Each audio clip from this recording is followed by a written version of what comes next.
সকালের নিস্তব্ধতা সত্যি অনেক বেশি সুন্দর। মানে সকালের নিস্তব্ধতা আর সৌন্দর্যের কাছে আমার মনে হয় পৃথিবীর সব কিছুই হার মানে। তো আজকে হচ্ছে মেয়েদের নিয়ে কিছু কথা বলবো। সেটা হচ্ছে কালকে ওনার নাম হচ্ছে মিম। আমরা ছোটোবেলায় ওনার নাটক দেখতাম, ওই আপুর কিছু কথা শুনলাম। উনি এখন আর নাটক করেন না, সম্ভবত হয়তো টুকটাক টেলিভিশন শোটো করেন, জানি না কী করে, আমার চোখে পড়ে নাই। তো ওই আপু যেটা বলতেছিলেন যে আমি যেটা করি না এবং আমার মা যেটা করতেন বা আমার বাবা যেটা করতেন, আমার বাবা আমাদের অসম্ভব ভালোবাসতেন। আমাদের 4 ভাই বোনের জন্য যখন বাইরে থেকে কিছু আনতেন 4টা আনতেন, আমার মার জন্য কিন্তু আনতেন না। তো উনি বলতেছে আমি আমার সংসারে এই ভুলটা করি না। যখনই দেখি আমার 2 বাচ্চার জন্য কিছু নিয়ে আসছে ওর বাবা, তখনই আমি প্যাকেট খুলে আমি কিন্তু একটা খেয়ে নিই। আমি কিন্তু খাই এটার জন্য না, আমি জাস্ট ওই মানুষটাকে শেখাতে চাই যে তাই সে 2টা আনতে পারছে, সে কিন্তু আরেকটা আনার ক্ষমতা তার আছে, কিন্তু সে 2টা আনছে। আমি এটা বোঝানোর জন্য যে আমারও খেতে মন চায় বা আমিও খেতে পারি, এটার জন্য উনি বলতেছে আমার মা যেটা করছে, আমার মা কখনো খেতে চাইতেন না বা আমার বাবা আনতেন না। তো আমার বাবা যখন 4টা নিয়ে আসতে পারছে, আমার বাবা অবশ্যই 5টা কেনারও তৌফিক তার আছে, যেহেতু সে 4টা কিনছে। খাবারের জিনিস, খাবারের প্যাকেট, 4টা বাচ্চার জন্য 4টা। এটা কিন্তু সত্যি কথা। উনি বলতেছে মেয়েদের মানে জীবন কখনোই স্মুথ না, স্মুথ করে নিতে হয়। তা উনি বলতেছে আমি এটা করি না। তবে সত্যি বাস্তবতা বলতে কি, আসলে আমি যেটা দেখছি আমার লাইফে, আমার আব্বা কিন্তু কখনো এটা করেন নাই। আমার আব্বা যাই আনতেন, আমাদের ফ্যামিলিতে আমরা 5 জন মানুষ ছিলাম, তো 5 জনের জন্যই আনতেন। এবং এখনও অবধি আমি কখনো এটা দেখে বড় হই নাই যে ফ্যামিলির ছেলেরা খেয়ে থাকলে মেয়েরা খাবে। আমি কিন্তু এটা দেখে কখনোই বড় হইনি। আমি বরঞ্চ এটা দেখে বড় হয়েছি যে ফ্যামিলির সবাই সমান, ছেলে মেয়ে সমান, বাবা মা সমান। আমি কিন্তু এটা দেখে বড় হয়েছি। আর এই কারণে আসলে আমার যে প্রবলেমটা হয়েছে আমার বিয়ের পরে, আমি যখন দেখতেছি কি ব্যাপার, একই জিনিস দেখা যাচ্ছে ছেলেদের জন্য আনছে, তারা বেশি খাচ্ছে, মেয়েদের জন্য কম। আমি তো এটা দেখে অভ্যস্ত না। যদিও আমি খাবার প্রচুর কম খাইতাম আগের থেকেই, ছোটোবেলা থেকেই, এখনও কমই খাই, তারপরেও দেখা যাচ্ছে যে এই জিনিসগুলো আমার কাছে কেন জানি না খারাপ লাগতো। যে কী ব্যাপার, আমাদের বাসায় তো কখনো এরকম হয় না।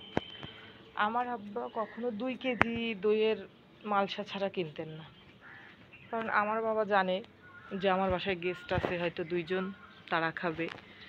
আমার বাসায় আমরা 5 জন, আমরা খাবো, তো 2 কেজির নিচে তো কখনোই হবে না সবার, সেভাবে কিনতেন। এমন না যে শুধু মেহমান আসছে, মেহমানের জন্য 1 কেজি একটা দইয়ের মালসা নিয়ে আসলাম, বা মেহমান আসছে মেহমানের জন্য 1 প্যাকেট নুডলস নিয়ে আসলাম, না। আমার আব্বু চিন্তা করেন আমরা ঘরে কতজন মানুষ, ঠিক ততগুলাই আনবে। যদি মেহমান আসে 2 জন, তা আমরা 2 জন, আমাদের জন্য আরও 2 প্যাকেট, মেহমানদের জন্য 1 প্যাকেট, মোট 3 প্যাকেট। আগে যেহেতু কোকোলা লুডলসটা বেশি চলতো, কোকোলা এবং অন্য অন্য ব্র্যান্ডের, এখন তো ম্যাগি অন্যান্যগুলো বেশি চলে, আমরা ছোটোবেলায় যেটা দেখছি। আবার মেহমান আসছে, রোস্ট বানাইছে, সবার জন্য রোস্ট বানাইছে, গরুর মাংস রান্না করছে, সবার জন্য রান্না করছে। আমরা কখনো এটা ফিল করি নাই যে মেহমান আসছে, মেহমান খেয়ে থাকলে কখনো খাবো না, এটা কখনোই ফিল করি নাই।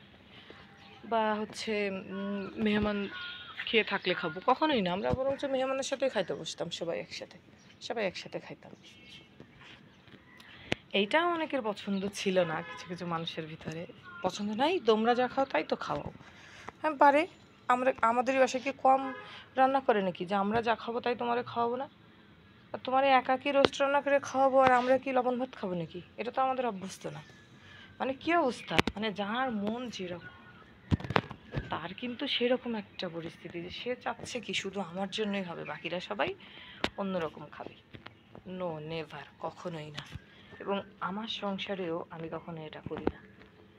যেমন আমার সংসারে যদি 2 জন মেহমান আসে তাদের জন্য যদি 2 পিস রোস্ট রান্না করি, আমাদের 4 জনের জন্য রোস্ট রান্না করি। তাদের জন্য 2টা ডিম রান্না করলে আমাদের 4 জনের জন্য রান্না করি। মানে আমি ঠিক আসলে আমি আমার বাবা মায়েরটা দেখেই শিখছি যে কেন আমার বাচ্চারা খাবে না, আমি শুধু মেহমানদের খাওয়াবো কেন? তা তো হবে না।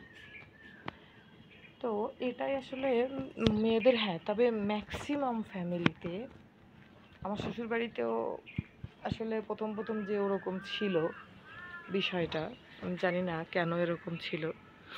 পরবর্তীতে আসলে আমাদের ওর বাবা কখনো এটা করে নাই। সে সবসময় যা আনতো আসলে আমার বাবার মতোই সব কিছু বেশি আনতো। মানে আমরা 4 জনও খাবো, গেস্ট আসছে যদি আরও 4 জন বা আরও 10 জনও যদি আমার বাসায় গেস্ট আসে, তো তাদের জন্য ঠিক সেম আয়োজন, বা তাদের জন্য যেটা আমাদের জন্য সেটা। আমি এরকমই রান্না করে আসছি, এরকমই। আর হ্যাঁ, তার মানে মেহমানকেও আমরা যতটুকু আপ্যায়ন করব, তাদের আপ্যায়নটা আসলে একটু বেশিই থাকে আমাদের থেকে। হয়তো তারা বড় মাছের বড় পিসটা তারা পায়, হয়তো মাছের মুড়োটা তারা পায়, ঠিক আছে, মুরগির রানটা তারা পাচ্ছে, ঠিক আছে, এটা তো অবশ্যই একটা মেহমানের জন্য গুরুত্ব। তার মানে এমন না যে আমরা না খেয়ে থাকবো, তাই না? তো উনি বলতেছিলেন যে আমার আমার বাবা যখন কাপড় কিনতেন তখন সবার জন্য কিনতেন, আমার মার জন্য একটা শাড়ি কিনতেন, ফুপু দাদি সবার জন্য একটা করে কিনতেন, কিন্তু তাদের হাজব্যান্ড দিচ্ছে, কিন্তু আমার মার কিন্তু একটাই থাকতেছে কাপড়, আমার কিন্তু থাকতেছে না। তো উনি বলতেছে তারপরে একদিন কি করলো, ওনার হাজব্যান্ড ওরকম বাজার করলো, 5টা না 6টা শাড়ি কিনছে সবার জন্য একটা করে, তো উনি নাকি 5টাই রেখে দিয়ে বলতেছে দেখো এই 5টাই আমার লাগবে। তখন উনি মানে চোখ বড় বড় করে তাকায় আছে। তো ওই আপু বলছে তুমি তাকায় থাকো না, তোমার চোখ দুটো বের হয়ে গেলেও তোমার এটা শেখা উচিত যে আমারও নিয়মের বাহিরে, আমিও একটা মানুষ, আমারও চাহিদা আছে, বা আমারও একটাই হবে না, কারণ আমি একটা মানুষ, আমার তো তুমি হাজবেন্ড, তুমি আমাকে অবশ্যই 5টা কিনে দিবা এবং তাদের একটা করে দিবা। আমি আমি বউ তোমার, আমি 5টা পাবো, তারা একটা করে পাবে। আসলে কথা কিন্তু সত্যি। কিন্তু আসলে আপু পারছে, আপুর হাজবেন্ড হয়তো বা সেটা মেনে নিছে। ঠিক আছে, তুমি 5টা রেখে দিছো, পরের দিন যেয়ে আমি আবার ওদের জন্য কিনে আনবো। কিন্তু দেখেন সবাই কিন্তু সেটা করবে না, কখনোই না, কখনোই সবাই সেটা করবে না যে তুমি 5টা রেখে দিবা, তোমার হাজবেন্ড তোমার জন্য আরও 5টা কিনে আনবে।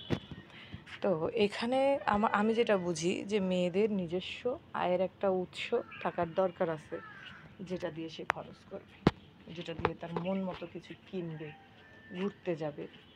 তো আর একটা যেটা বললো আপু, আসলে কথাগুলো এতটাই বাস্তবসম্মত কথা, সেটা হচ্ছে যে আমার হাজব্যান্ড একদিন কোন দিকে ইনভাইটেশন দাওয়াতে গিয়েছে, তো ওইখানে নাকি সবার ফ্যামিলি নিয়ে আসছে, শুধুমাত্র উনি ওনার ফ্যামিলিটা নিয়ে যায় না। তো উনি কী করলো, যথারীতি বাচ্চাদের নিয়ে ঘুরতে বের হলো এবং রেস্টুরেন্ট থেকে খাবার খেয়ে বাড়িতে ফিরল। আমি অ্যাপ্রিসিয়েট করি এই জিনিসগুলো, আমি অ্যাপ্রিসিয়েট করি যে হ্যাঁ, হচ্ছে সে তার দাওয়াতে নিয়ে যায় না ইনভাইটেশনে, তার মানে এই না যে তার বাচ্চারা ওদিন ঘুরবে না, তার বাচ্চারা ভালো খাবে না। বিয়েতে যেটা হয়েছে ওইটা রেস্টুরেন্ট থেকে কিনে খাইছে, ভালো। তবে আমার ছোটোবেলার একটা অভিজ্ঞতার কথা বলি।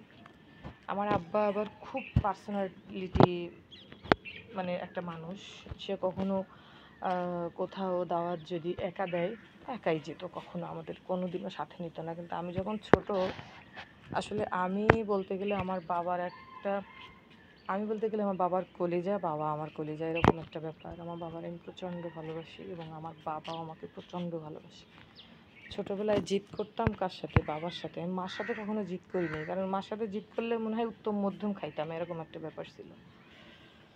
তো সবসময় বাবার সাথে জেদ করতাম। তো বাবা, আমি জানি ওই দিন ইনভাইটেশনে যাবে, তখন আমি অনেক ছোট, কিন্তু কথাগুলো আমার মনে আছে।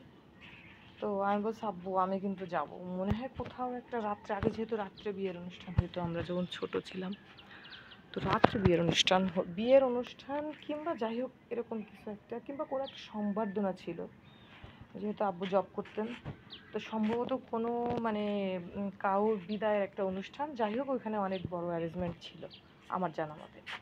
তো আমি যথারীতি বলতেছি আব্বু আমি কিন্তু যাব, কিন্তু আমার বাবা কিন্তু আমাদের নিবে না। কেন নিবে না? কারণ আমরা তখন 2 ভাই বোন ছিলাম, জানে যে আব্বু একাই দাওয়াত হয়েছে, আব্বু একাই যাবে। আর যার কারণে আমারে কী করছে, যেহেতু রাত্রেবেলা, আমি তো খুব আর্লি ঘুমাইতাম, আগের বাচ্চারা খুব আর্লি ঘুমাইতো, এখনকার বাচ্চারা ঘুমায় না। আমরা সন্ধ্যা হইলেই মনে করেন আমাদের একটা ঘুম থাকতো, কারণ সারাদিন দৌড়াদৌড়ি খেলাধুলা করতাম। আর যেহেতু আমি বাবার সাথে দোকানে যাইতাম, বাবার সাথে বাজারে যাইতাম, মানে বাবা আমাকে নিয়ে যেত কোলে করে করে।